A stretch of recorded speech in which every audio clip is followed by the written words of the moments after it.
वंदे मातरम छात्रों, एक बार फिर स्वागत है आपका अपने YouTube channel NCERT smart network पर। इसमें हम विलियन टॉपिक पढ़ रहे थे।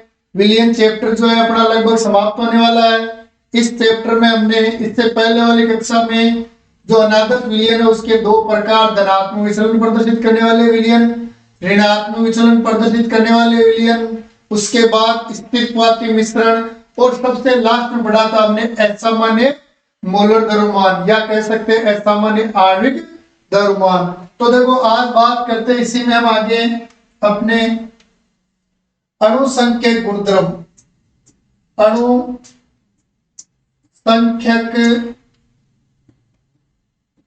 गुणधर्म, अणु संख्यक गुणधर्म। तो जो बात करें विलियन के अणु संख्यक गुणधर्म की, तो विलियन के ऐसे गुण जिनका मान विलेय के कणों की संख्या, विलेय के कणों की संख्या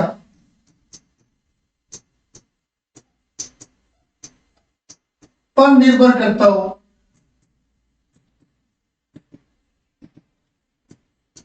पर निर्भर करता है। विलियन के जिन गुणों का मान विलेय के कणों की संख्या पर निर्भर करता है, विलेय की प्रकृति पर नहीं, विलेय की प्रकृति पर नहीं। मतलब अपने विलियन का कोई भी गुण, जिस गुण का मान विलेय के कण कितने विलियन में, उस चीज पर निर्भर कर रहा हो, यानी कणों की संख्या मोल उस पर निर्भर करता हो, ना कि विलेय की प्रकृति पर। तो उन सभी गुणों को अणुसंख्यक गुणधर्म कहते हैं। बात करें बच्चों अणुसंख्यक गुणधर्म की, अपने अणुसंख्यक गुणधर्म होते कौन कौन से? तो देखो सबसे पहले तो हम देख लेते हैं इसमें अणुसंख्यक गुणधर्म में अपने परिभाषा हो गई, कंप्लीट लिखे इस परिभाषा को। तो परिभाषा में लिख दूंगा विलियन के ऐसे गुण जिनका मान विलियन में उपस्थित, जिनका मान विलियन में उपस्थित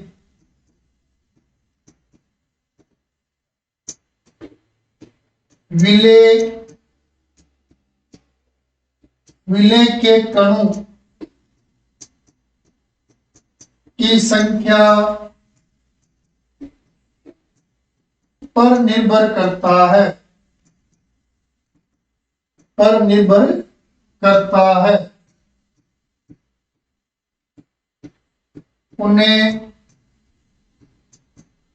अणुसंख्यक गुणधर्म कहते हैं। उन्हें अणुसंख्यक गुणधर्म कहते हैं।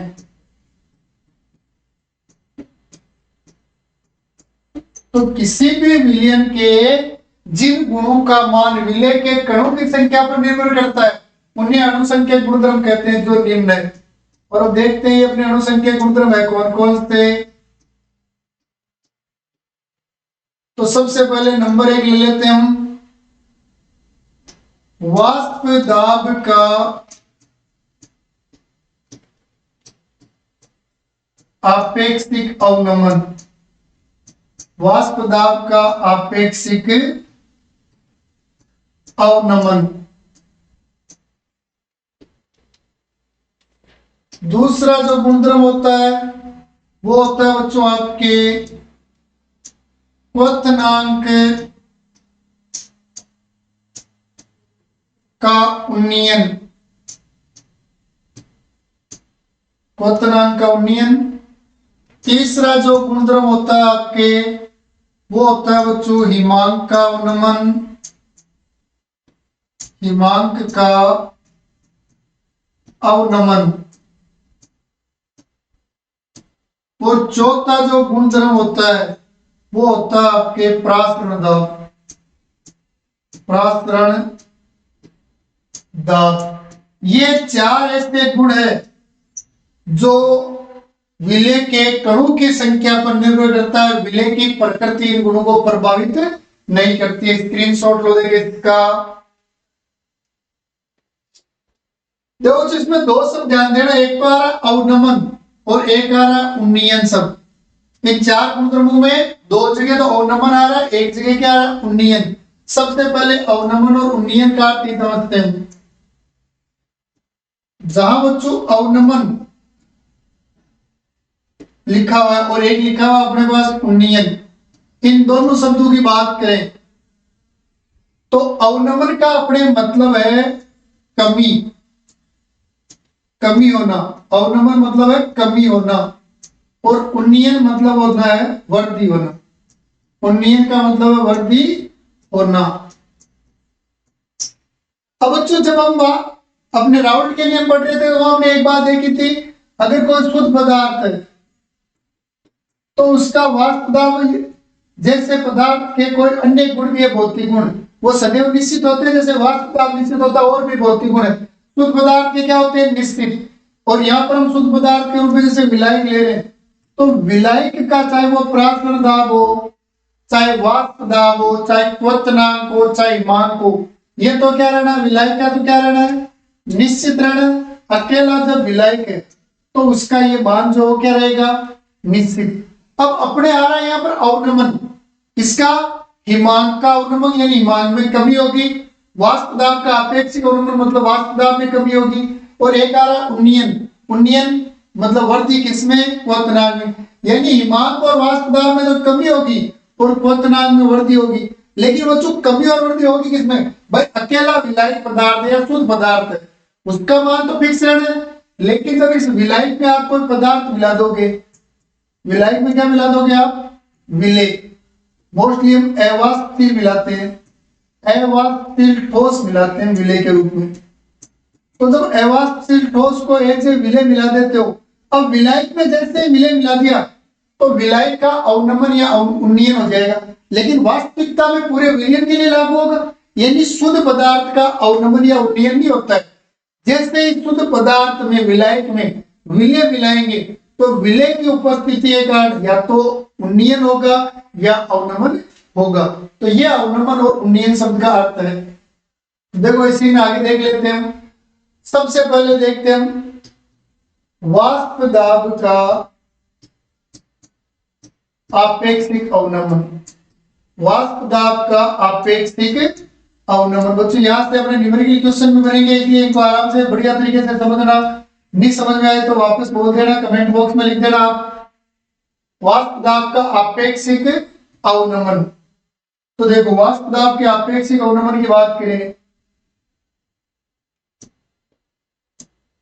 तो सबसे पहले हम बात करते हैं इसमें, जब बच्चों इस प्रकार के अनुसंख्यक गुणधर्म पढ़ते हैं तो सबसे पहले इनकी परिभाषा पढ़ते हैं। वो पढ़ेंगे हम वाष्प दाब क्या होता है। वैसे वाष्प दाब की परिभाषा हमने पढ़ी थी जब हम राउंड का नियम प्रारंभ किया था, उससे पहले मैंने बताया था अपने पास एक पात्र है, इस पात्र में जैसे कोई द्रव पदार्थ है और इस द्रव पदार्थ पर साम्य अवस्था में और निश्चित ताप पर कोई गैस है, साम्य अवस्था में या निश्चित ताप पर कोई गैस है, यानी एक पात्र में जल और गैस या द्रव और गैस दोनों है और दोनों साम्य अवस्था में निश्चित ताप पर, तो इस गैस के कणों के द्वारा इस द्रव की सतह पर जो दाब लगेगा उस दाब को क्या कहते हैं वाष्प दाब कहते हैं। तो परिभाषा लिख देते हैं इसकी वाष्प दाब की। तो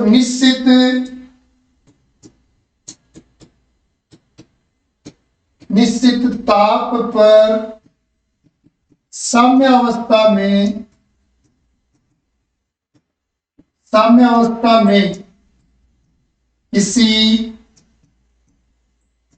द्रव पदार्थ की सतह पर गैस के द्वारा लगाया गया या अध्यारोपित लगाया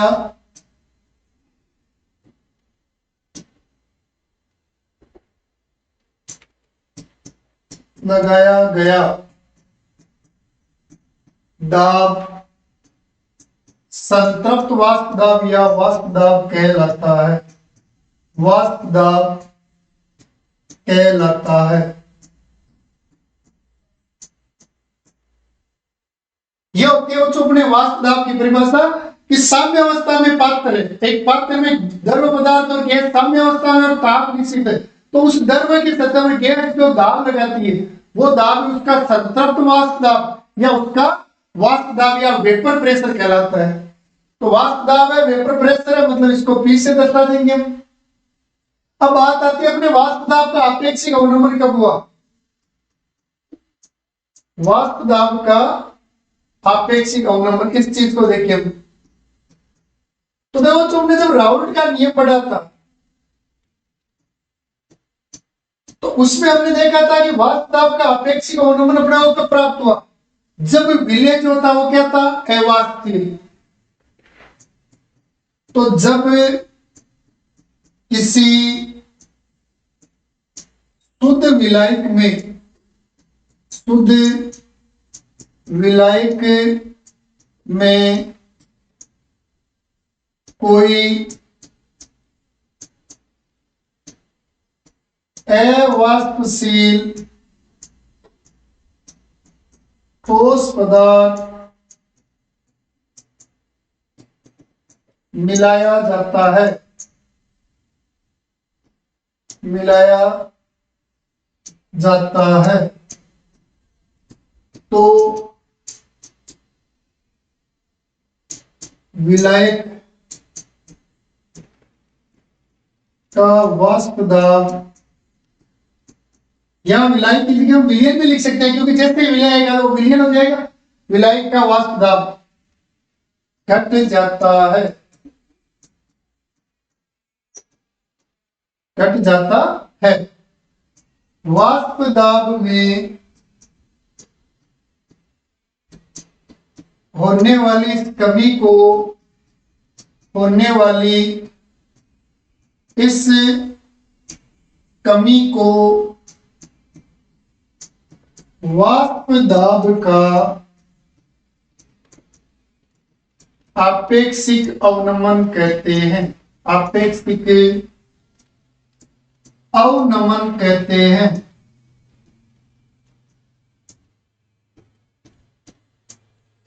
तो जैसे हमने शुद्ध विलायक में कोई अवाष्पशील ठोस मिलाया, तो अवाष्पशील ठोस मिलाते हुआ क्या, जो विलायक है उसका वाष्प दाब घट जाएगा, तो वाष्प दाब में क्या आ गई, कमी आ गई, कमी आ गई, तो उस कमी को क्या कह रहे हैं, वाष्प दाब का आपेक्षिक अवनमन कहते हैं, जिसे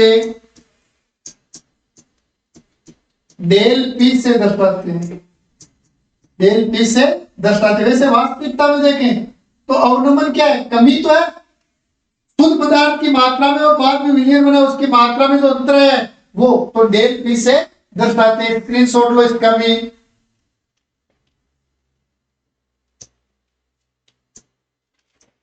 देखो इसको हल्का सा छोटा कर लेते हैं। अब देखो इस परिभाषा के अनुसार यदि हम इसका फॉर्मूला बनाना चाहें इसका वाष्प दाब आपेक्षिक अवनमन का, तो ये हो जाएगा आपके डेल, अपने वाष्प दाब आपेक्षिक अवनमन में वाष्प दाब का आपेक्षिक अवनमन, आपेक्षिक अवनमन, और इसमें जो कमी हुई है उसको निकालेंगे किसमें से, भाई वाष्प दाब ज्यादा किसका है, शुद्ध विलायक का, तो शुद्ध विलायक का वाष्प दाब, शुद्ध विलायक का वाष्प दाब, और विलायक में जैसे अवाष्पशील ठोस मिला दिया तो क्या बन गया, विलयन, तो विलयन का वाष्प दाब माइनस विलयन का वाष्प दाब।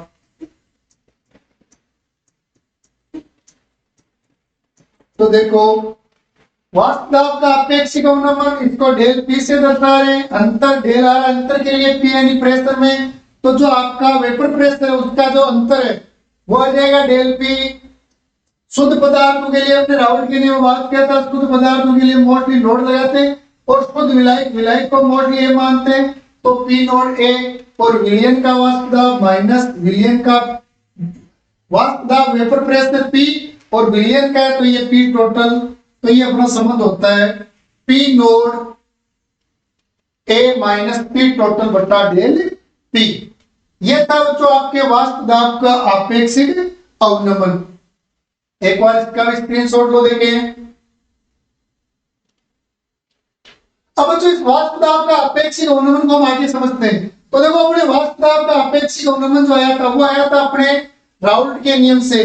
अक्स बी बराबर आया था आपके पी नोड ए माइनस आया था पी टोटल अपॉन आया था आपके पी नोड ए,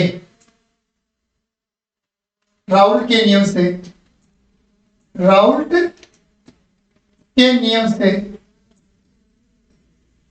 ये आया था अपने पास राउल्ट के नियम से। अब देखो अभी जो अपने परिभाषा से क्या आया था, डेल पी इज इक्वल था आपके पी नोड ए माइनस पी टी, ये था परिभाषा से। वैसे तो इसकी अपने को आवश्यकता बहुत कम होती है, लेकिन आप चाहो तो जहां पर पी नोड ए माइनस पी है वहां पी टी है, वहां पर डेल पी लिख सकते हो। इसको मैं इक्वेशन 1 दे देता हूं और इसको दे देता हूं इक्वेशन 2।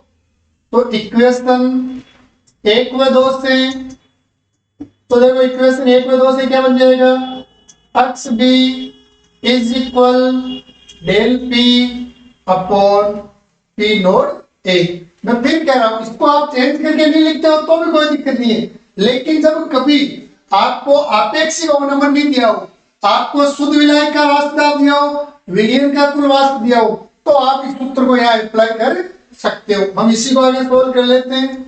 तो देखो जो ये इक्वेशन 3 है, वापस वही वी नो दैट, हम जानते हैं कि हमने मोलन्स पढ़ा।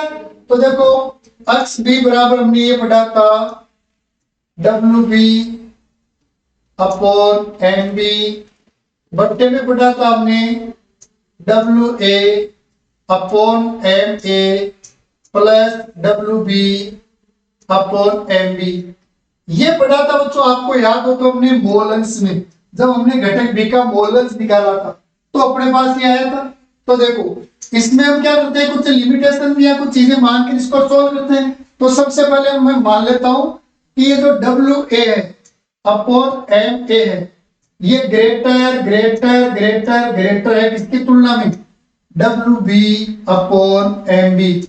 यानी विलयन जो है वो अत्यंत तनु विलयन है, अत्यंत ही तनु विलयन, जिसमें विलय जो है उसका अंश न के बराबर है। तो W A upon M B बहुत ज्यादा है किसकी तुलना में, W B upon M B. लेकिन बच्चों कभी भी दो वस्तुओं की बात करें, अगर कोई वस्तु अकेली है और उसकी वैल्यू बहुत कम है तो भी उसकी वैल्यू लिखी जाती है। जैसे 1 रुपया है, केवल 1 रुपया है तो वो 1 रुपया काउंट होगा। लेकिन जब दो वस्तुएं, जैसे किसी के पास 10 लाख रुपए और उसके पास 1 रुपया है, तो वहां पर 10 लाख के सापेक्ष अगर 1 रुपया नहीं भी बोले तो कोई दिक्कत नहीं। लेकिन 1 रुपया, 1 रुपया का एहसास एलकेजी के बच्चे से पूछो कभी, भाई एक एलकेजी का बच्चा घर से 1 रुपया लेके आता है टॉफी के लिए और गलती से रास्ते में कहीं वो 1 रुपया खो गया, तो फिर वो बड़ी महाभारत बन जाएगी जब तक उसको 1 रुपया वापस नहीं मिलेगा। तो वहां उसका पूरा महत्व है। लेकिन किसी व्यक्ति के पास 10 लाख रुपए, उसका 1 रुपया खो गया तो उसको उसका ज्यादा एहसास नहीं होगा। तो देखो यहाँ पर इस समीकरण को ऐसे लिख दो, X B is equal W B upon M B. अब ये अकेला है, इसको रिलेट नहीं कर सकते, लेकिन इन दोनों के योग में अंतर क्या आएगा, इतने छोटे होने के कारण वैल्यू, तो W A upon M A. इसको हम क्या कर लेते हैं, चेंज कर देते हैं। तो ये अपने पास हो जाएगा एक्स बी बराबर डब्ल्यू बी, एम बी तो आ जाएगा आपके यहाँ नीचे, जिसके गुणा में रह जाएगा डब्ल्यू ए, और ये एम ए चला जाएगा ऊपर की तरफ। इसको जब सोल्व करेंगे वही अपने मैथ में भाग है, तो गुणा करोगे तो पद उल्टा हो जाएगा। तो ये हो गया अपने पास एक्स बी। अब देखो इसको दे देता हूं मैं इक्वेशन 5। ये अपने पास जो इक्वेशन 5 एक बार वापस देख लो, एक्स बी बराबर पी नोड ए minus P T upon P nought ए। इससे पहले वाली कक्षाओं में राउल्ट के नियम से लिया था हमने, जहां हमने पढ़ा था अवास्तविक विलययुक्त विलयन के लिए डेल पी बराबर पी नोड ए माइनस पी टी होता है। अभी पढ़ा था हमने वाष्प दाब के आपेक्षिक अवनमन की परिभाषा से। इस पद को मैं यहाँ लिख सकता हूँ पी नोड ए माइनस पी टी की जगह डेल पी लिख दिया, बट्टे में पी नोड ए है। एक्स बी बराबर W B M B upon W A M B plus W B M B होता है, जो हमने मोलन्स में पढ़ा था। हमने एक शर्त लगा दी, ये एक हमने कंडीशन बना ली कि भाई विलयन अत्यंत तनु है, मतलब विलयन में विलायक की तुलना में विलय का मोलन्स नगण्य है। इतना नगण्य है या इतना कम है कि उसको अगर ऐड करते हैं या नहीं करते हैं तो कोई अंतर नहीं आता है। तो अपने देखो ये पद बन गया, इसको सोल्व कर लिया तो अपने पास ये इक्वेशन 5 आ गया। तो देखो इक्वेशन 3 व 5 से इक्वेशन 3 में जहां अक्ष भी लिखा हुआ है उस अक्ष भी की जगह ये है अपने पास, और ये अपने पास इक्वेशन 3 में जहां अक्ष भी है उसकी जगह भी ये मान रख दूं मैं, बाकी वैसा वैसा रह जाएगा। तो अपने पास ये आ गया डब्ल्यू बी गुणा एम ए बट्टा में रह गया बच्चों आपके एम बी गुणा डब्ल्यू ए। ये तो आ गया देखो अक्ष बी की जगह, जहां यहाँ अक्ष भी लिखा है वहां आ जाएगा, बाकी अपना पद वैसा वैसा रह जाएगा। तो बराबर रह जाएगा del P upon P nought A, del P upon P nought A. तो ये आ गया बच्चों अपने पास वाष्प दाब का आपेक्षिक अवनमन। वैसे वाष्प दाब का आपेक्षिक अवनमन नॉर्मली यही था, लेकिन मोस्टली अगर आपको मोलस दिया तो इस सूत्र से निकाल लेंगे। अगर मोलस नहीं देकर विले और विलियन का भार दिया हुआ है तो उसको सोल्व करने के लिए ये पद निकालते हैं। अब बच्चों अणुसंख्यक गुणधर्म में हमने ये देखना है कोई भी पदार्थ अणुसंख्यक गुणधर्म कौन है, जिसका मान विले के कणों की संख्या पर निर्भर करता है। मतलब यदि जो हमने सूत्र बनाया उस सूत्र से यदि विले का अनुमान निकाल सके तो निश्चित हो जाएगा वो क्या अणुसंख्यक गुणधर्म। यानी आपको एम भी निकालना दो, पहले इनको वज्र गुणा कर दो, तो डब्ल्यू बी गुणा एम ए गुणा में आ जाएगा ये पी नोड ए, और बराबर में अपने पास क्या रह जाएगा डेल पी एम बी, और इसके गुणा में चला जाएगा आपके डब्ल्यू ए। ये आ गया। अपने को ज्ञात क्या करना है एम बी, तो ये एम बी ज्ञात करना है। तो एम बी बराबर ये आपके W B into M A into P nought A, इसमें भाग लगाना है जिसका आपको डेल पी इंटू में डब्ल्यू ए का। तो ये इससे सिद्ध होता है कि वाष्प दाब का आपेक्षिक अवनमन एक अणुसंख्यक गुणधर्म है। कैसे सिद्ध हुआ, क्योंकि हमने जो वाष्प दाब के आपेक्षिक अवनमन का फॉर्मूला उत्पन्न किया है, बनाया है, उत्पत्ति की है, उस फॉर्मूले से हम विले का अनुमान निकाल सकते हैं। तो इससे यह सिद्ध होता है कि वाष्प दाब का आपेक्षिक अवनमन क्या है, एक अणुसंख्यक गुणधर्म है। स्क्रीनशॉट लो देखिए इस पूरे का। अब बच्चों इसमें में आगे बात कर लेते हैं, यहाँ अपने जो पद दिए वो कौन कौन से पद है, क्या क्या है अपने पास, थोड़ा बड़ा रख लेते इसको, ये सेट है अपने। तो देखो यहाँ पर हम ये देख लेते हैं अपने पास जो दिए हुए पदार्थ है वो कौन कौन से। तो यहाँ लिख देता हूं मैं, जहां सबसे पहले अपने पास दिया हुआ है एम बी, तो एम बी है बच्चों विले का अणुभार, विले का अणुभार या मोलर द्रव्यमान, विले का अणुभार जो अपने को इस सूत्र में ज्ञात करना है। एक दिया हुआ बच्चों अपने को डब्ल्यू बी, मतलब ये है विले का भार, विले का भार जो मोस्टली आपको दिया हुआ होता है, कई बार निकालना भी पड़े। फिर दिया हुआ एम ए, तो ये है बच्चों विलायक का अणुभार, विलायक का मोलर द्रव्यमान या अणुभार, विलायक का अणुभार। फिर बात करें बच्चों इसके बाद पी नोड ए, तो पी नोड ए है आपके घटक ए या शुद्ध घटक ए का वाष्प दाब या विलायक का वाष्प दाब भी बोल सकते हो इसको, क्योंकि हमने एक इसको माना है विलायक को, या कह सकते हो विलायक का शुद्ध वाष्प दाब, विलायक का शुद्ध अवस्था में वाष्प दाब या शुद्ध वाष्प दाब। फिर बच्चों आपको क्या दिया हुआ है, एक दिया हुआ आपको डेल पी, अभी देखा था हमने डेल पी क्या है, वाष्प दाब का आपेक्षिक अवनमन, वाष्प दाब का आपेक्षिक अवनमन, आपेक्षिक अवनमन।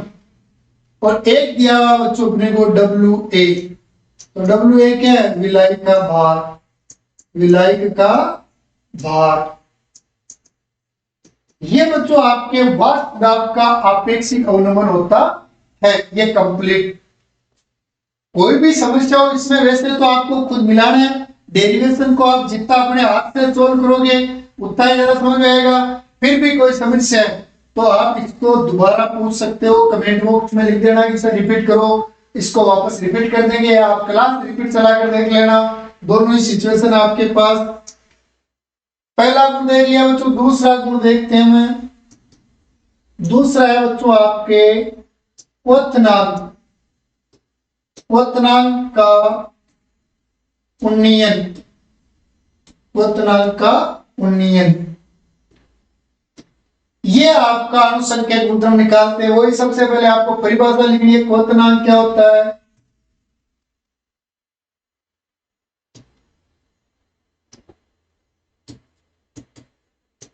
नंबर एक, आपको बॉइलिंग पॉइंट क्या होता है, इसकी परिभाषा लिखनी है क्वथनांक की। बॉइलिंग टेम्परेचर या बॉइलिंग पॉइंट है। तो बच्चों देखो क्वथनांक क्या होता है, छोटी कक्षाओं की बात करें तो वह ताप जिस पर कोई द्रव पदार्थ उबलने लगता है, उसकी भाप बनना बंद हो जाए और वो उबलने लगे। प्रारंभ में देखते हो चाय दूध बनाते समय, गर्म करते समय पहले चाय उफनती है, दूध को भी गर्म करते हैं तो वो उफनता है, लेकिन पानी कभी नहीं उफनता है। इसका कारण क्या है कि जब दूध और चाय को गर्म करते हैं तो पहले उसकी वाष्प बनती है, जिससे उसका आयतन बढ़ता है और वो बाहर आ जाता है। लेकिन जब उसको अधिक गर्म करते हैं और उसका टेम्परेचर जो है वो उतना हो जाए जितना उसका क्वथनांक है, तो फिर उसके बाद वो उबलने लग जाता है, फिर वो उफनता नहीं है। लेकिन पानी जो होता है वो कभी नहीं उफनता है, क्योंकि पानी का क्वथनांक जो होता है वो कम होता है। अतः थोड़ा सा गर्म करने पर भी वो क्वथनांक पर पहुंच जाता है, इसलिए फिर वो उफनता नहीं है। तो देखो इसकी परिभाषा क्या होती है, वह निश्चित ताप, वह निश्चित ताप जिस पर किसी द्रव की वाष्प का दाब, वाष्प का दाब वायुमंडलीय दाब, एटमॉस्फेयर से कहते हैं, वायुमंडलीय दाब के बराबर, के बराबर हो जाता है, के बराबर हो जाता है, उसे क्वथनांक कहते हैं, उसे क्वथनांक कहते हैं। मतलब उसको क्वथनांक क्या, वह निश्चित ताप है जिस ताप पर किसी द्रव को गर्म करते हैं उसके द्वारा जो भाप बन रही है, वाष्प बन रही है, उस वाष्प का दाब जो है वायुमंडलीय दाब के बराबर हो गया। तो जितनी मात्रा में वाष्प जाएगी उतनी ही वाष्प अंदर आएगी, यानी अब वाष्प बनने की दर क्या होगी, खत्म। तो वो टेम्परेचर क्वथनांक होता है, ठीक है, जिसको टीबी से दर्शाते हैं। टी यानी टेम्परेचर, बी यानी बॉइलिंग पॉइंट, इसको टीबी से दर्शाते हैं जब विलियन है तो। और शुद्ध अवस्था में बात करेंगे तो वही नोड लगा देंगे।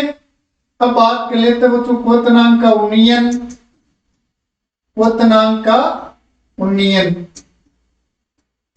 बच्चों उन्नयन मतलब क्या होती है, वृद्धि।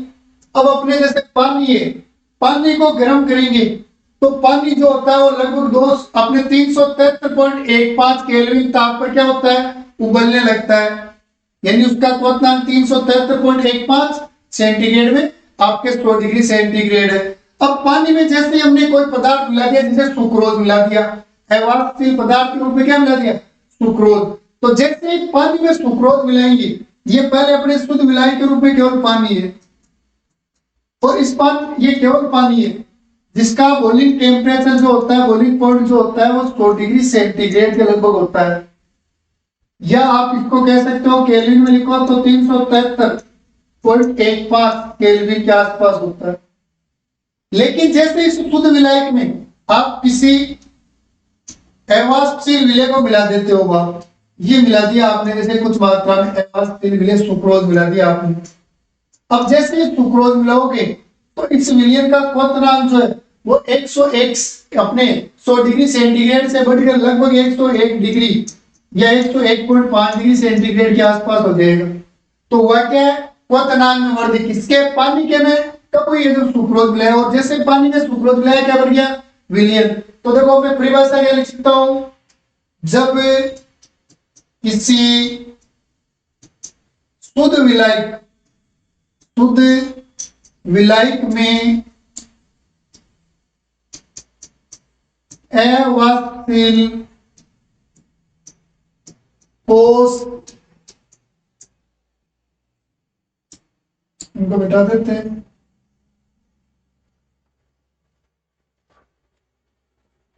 अवाष्पशील ठोस को मिलाया जाता है तो विलायक का वाष्प दाब घट जाता है, जिससे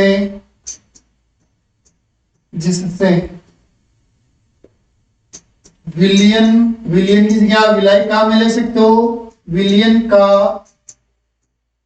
वाष्प दाब बढ़ जाता है, विलयन का सॉरी जिससे विलयन का क्वथनांक बढ़ जाता है, विलयन का क्वथनांक बढ़ जाता है। घट क्या रहा, वाष्प दाब तो घटेगा लेकिन क्वथनांक क्या होगा, बढ़ जाएगा, जिससे विलयन का क्वथनांक बढ़ जाता है। क्वथनांक में इस वर्दी को क्वथनांक उन्नयन कहते हैं, क्वथनांक उन्नयन कहते हैं। यह होती है बच्चों परिभाषा, यानी एक शुद्ध पदार्थ लिया, उस शुद्ध पदार्थ में जैसे कोई अवाष्पशील ठोस मिलाओगे तो उसका वाष्प दाब घट जाएगा, यानी उसकी वाष्प घट जाएगी। अब आपको वाष्प वायुमंडलीय दाब के बराबर गर्म कर उसकी वाष्प बनानी है तो आपको ज्यादा गर्म करना पड़ेगा, वाष्प दाब घटेगा तो आपको क्वथनांक बढ़ाने के लिए अधिक गर्म करना पड़ेगा, जिससे क्वथनांक में क्या होगी, वृद्धि, उसे कहते हैं क्वथनांक का उन्नयन। क्वथनांक में इस वृद्धि को क्या कहते हैं, क्वथनांक का उन्नयन। तो देखो फॉर्मूला बनाए इसका, हल्का सा छोटा करते हैं बस, ये इतना काफी अपने लिए, केवल फॉर्मूला ही बनाना है। तो देखो अब अपने को यहाँ फॉर्मूला बनाते हैं, तो ये क्वथनांक उन्नयन बराबर, अभी भी अंतर मोस्टली अधिक में से कम को निकाला जाता है, तो अधिक किसका हो गया, विलयन का क्वथनांक, तो विलयन का क्वथनांक माइनस घटाएंगे किसको, विलायक को, माइनस शुद्ध विलायक का, शुद्ध विलायक, आप विलयन के स्थान पर शुद्ध विलायक भी लिख सकते हो, शुद्ध विलायक का क्वथनांक। तो देखो इनको इनके संकेत से दर्शा देते हैं बच्चों। उन्नयन या अवनमन क्या अंतर है, अंतर के लिए डेल, किसका अंतर है, टेम्परेचर का, टेम्परेचर भी कैसा, बॉइलिंग टेम्परेचर, डेल टीपी, विलयन तो ये टेम्परेचर क्वथनांक, बी बॉइलिंग के लिए विलयन है तो टीबी रख लेंगे, और शुद्ध विलायक है तो टीबी जो है इस पर नोड लगा देंगे, नोड यानी शुद्ध का और टीबी यानी अशुद्ध का। ये होता है बच्चों आपके क्वथनांक उन्नयन, इसका भी स्क्रीनशॉट लो देंगे एक बार।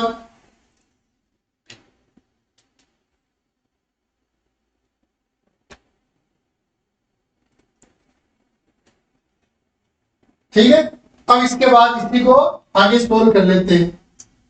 तो देखो जो क्वथनांक में उन्नयन जो हुआ है, वृद्धि जो हुई है, वो किसके कारण हुई है, ये अपना पात्र है, और इस पात्र में ये हमने जो जल पदार्थ था, इस जल पदार्थ के कारण हुई है, या इस जल में हमने जो अवाष्पशील ठोस मिलाया था उसके कारण हुई है। तो क्वथनांक में वृद्धि किसके कारण हो रही है, अवाष्पशील ठोस के कारण, अवाष्पशील ठोस पदार्थ के कारण। अब अवाष्पशील ठोस की मात्रा अगर कम है तो क्वथनांक में वृद्धि कम होगी, और ज्यादा है तो ज्यादा होगी। मतलब एक लाइन में कहूं तो मैं ये कह सकता हूं कि अपने डेल टीबी जो है वो समानुपाती किसका है, अपने जो विलय के मोलस के यानी अक्ष बी के समानुपाती के चिन्ह को हटाएं तो डेल टीबी इज इक्वल के अक्ष बी। बच्चों अक्ष बी को सोल्व कर लेते हैं हम, वही अभी पहले वाले में जैसे किया था सेम उसी प्रकार से इसको दे देता हूं मैं इक्वेशन 8। वही वी नो दैट, हम जानते हैं कि, और लगातार जानते रहने के लिए क्या करना होता है, नियमित अध्ययन। तो अक्स बी बराबर वही आपके W B upon M B बट्टे में होता है W A upon M A plus W B upon M B. वही अपनी limitation W A upon M A बहुत ज्यादा है इसकी तुलना में, W B upon M B की तुलना में, यानी एक प्रकार से गए तो आपका विलयन कैसा है, बहुत ही ज्यादा तनु, अनंत तनु विलयन। तो इस अक्ष बी को मैं ये लिख सकता हूं W B upon M B बट्टे में रह गया आपके W A upon M A. इस शब्द को थोड़ा चेंज करके लिख लेते हैं ये अपने पास। तो देखो सोल्व करें वही मैथ वाला तरीका, तो ये अपने डब्ल्यू बी एम बी तो आ जाएगा नीचे और ये एम ए चला जाएगा ऊपर, तो ये एम ए तो यहाँ गुणा में ऊपर आ गया, ये एम बी नीचे इंटू में रह गया डब्ल्यू ए। इसको दे देता हूं बच्चों में इक्वेशन 2। सोल्व करें आगे, तो इक्वेशन 1 में जहां अक्ष बी लिखा हुआ वहां में अक्ष बी का मान रख दो। तो इक्वेशन 1 व 2 से तो देखो अपने पास क्या रह गया, del T B is equal K, और इसके गुणा में क्या आ जाएगा, अक्ष बी की जगह ये पूरा मान आ जाएगा। ये वैल्यू रख देता हूं डब्ल्यू बी गुणा में एम ए बट्टे में एम बी और गुणा में डब्ल्यू ए। बच्चों अगर के जो आपका स्थिरांक है इसको यदि शुद्ध मिलाई के मोलर द्रव्यमान से गुणा कर दे तो ये बन जाएगा आपके के बी, जहां के बी आपके क्या हो जाएगा, मोलर उन्नयन स्थिरांक, मोलर उन्नयन स्थिरांक। इसको दे देता हूं मैं इक्वेशन 3, तो इक्वेशन और इसको इक्वेशन 4। तो इक्वेशन 3 व 4 से तो जहां बच्चों के और एम में लिखा है इन दोनों का गुणनफल में के बी लिख दो, तो ये del T B is equal में आ जाएगा आपके के बी, किसकी जगह, इन दोनों की जगह लिखा है मैंने, डब्ल्यू बी की जगह डब्ल्यू बी रह जाएगा बट्टे में आपके एम बी गुणा में रह जाएगा आपके बी को थोड़ा सा लिख देते हैं एम बी गुणा में आपके वही डब्ल्यू ए। अब बच्चों वही पूरी शर्त क्या है, अगर आप जो उन्नयन अवनमन निकाल रहे हो, अनुसंख्यक गुणधर्म निकाल रहे हो, उस सूत्र से यदि आप विलय का अनुपात निकाल पा रहे हो तब तो अनुसंख्यक गुणधर्म है। तो आपको एम बी निकालना है, तो देखो एम बी बराबर आपके वो रह जाएगा के बी गुणा डब्ल्यू बी अपॉन आ जाएगा del T B into W A. और एम बी का सूत्र निकाल पा रहे हैं इसलिए हम कह सकते हैं क्वथनांक उन्नयन एक अनुसंख्यक गुणधर्म होता है। यहाँ वापस चेक कर लेते हैं क्या दिए हुए हैं, पहले थोड़ा पेज को एडजस्ट कर लेते हैं अपने हिसाब से, ये अपने एडजस्ट कर लेते हैं इनके मान रखने के लिए। तो देखो जहां आपको दिया हुआ क्या है, बार बार आ रहे हैं लेकिन अपना रिपीट कर लेते हैं, एम बी वही बच्चों मिले का अनुभार, मिले का मोलर द्रव्यमान या अनुभार, फिर अपने पास के बी आ गया बच्चों, के बी है मोलल, और मोलल की परिभाषा हमने लिखी थी उन्नयन स्थिरांक, यहां पर स्थिरांक है मोलल उन्नयन स्थिरांक। फिर बात करें बच्चों डब्ल्यू बी, तो यह है आपके विलय का भार, विलय का भार। एक दिया हुआ है डब्ल्यू ए, डब्ल्यू ए है बच्चों आपके विलायक का भार, विलायक का भार। और एक दिया हुआ है बच्चों आपको डेल टी बी, और डेल टी बी क्या आपके, यह है विलियन का या नॉर्मल विलियन शब्द भी काम में लेने की जरूरत नहीं है, हम सीधा लिख देते हैं क्वथनांक उन्नयन, क्वथनांक उन्नयन। ये बच्चों आपके क्वथनांक उन्नयन है। इस क्वथनांक उन्नयन को एक हल्के से आरेख से समझ लेते हैं, ठीक है। तो देखो ये दो अक्ष ले लेते हैं हम, ये ले लिया हमने एक अक्ष, एक ले लिया वाई अक्ष। अब जैसे मान लेते हैं यहां पर ये बिंदु जो है वो एक एटीएम है, एक एटीएम एटमॉस्फेयर, एक वायुमंडलीय दाब, ठीक है। और यहां ले लेते हैं जैसे ये आपके कि पहले शुद्ध मिलाई के रूप में जल ले लिया, जल का ये 100 डिग्री सेंटीग्रेड है। तो देखो 100 डिग्री सेंटीग्रेड पर गर्म करेंगे, तो जैसे ही गर्म करेंगे तो ये जल जो है इस बिंदु पर जल का क्वथनांक जो है, यानी जल यहाँ पर क्या हो जाएगा, जल की वाष्प का दाब इस वायुमंडलीय दाब के बराबर हो जाएगा। अब जैसे इसमें मैंने सुक्रोज मिला दिया तो सुक्रोज जैसे 101.5 ले लेते हैं। यहां पर क्या हो रहा है, इसका जो ये क्वथनांक है गर्म करने पर ये इसका दाब जो हो रहा है इस वायुमंडलीय दाब के बराबर हो रहा है। तो देखो विलायक के लिए तो यही हो गया, ये क्या है आपके जल जो क्या है विलायक, तो ये विलायक के ऊपर यहाँ पर तो विलायक को इतना गर्म किया इस बिंदु तक, इस बिंदु पर आते ही विलायक का दाब क्या हो गया 1 atm हो गया, यानी वो उबलने लग गया। जैसे उसमें अवास्थिल विलियम है, टेम्परेचर में अंतर है डेल टीबी या डेल टीबी लिख देते हैं इसको पूरा, ये अंतर आ गया। इतने अंतर में यह आते आते विलियन का भी क्या हो गया, विलियन की जो वाष्प है उसका दाब वायुमंडलीय दाब के बराबर, तो ये हो गया अपने पास। ये जो है इन दोनों में अंतर, ये वाला ये अंतर जो है वो दर्शा रहा आपके आपेक्षिक क्वथनांक के उन्नयन को, यानी क्वथनांक में वृद्धि जो हुई है इतनी हुई है अपने पास। तो ये होता है जो क्वथनांक का उन्नयन आरेख। और इस पूरे का एक बार स्क्रीनशॉट लो। मैं फिर कह रहा हूं, आपको किसी भी प्रकार की कोई समस्या हो तो आप कमेंट बॉक्स में लिख दिया करो, वापस रिपीट कर देंगे, या हमारी क्लास को रिपीट कर लिया करो। नियमित कक्षाएं लो, ज्यादा से ज्यादा शेयर करो। जय हिंद, वंदे मातरम।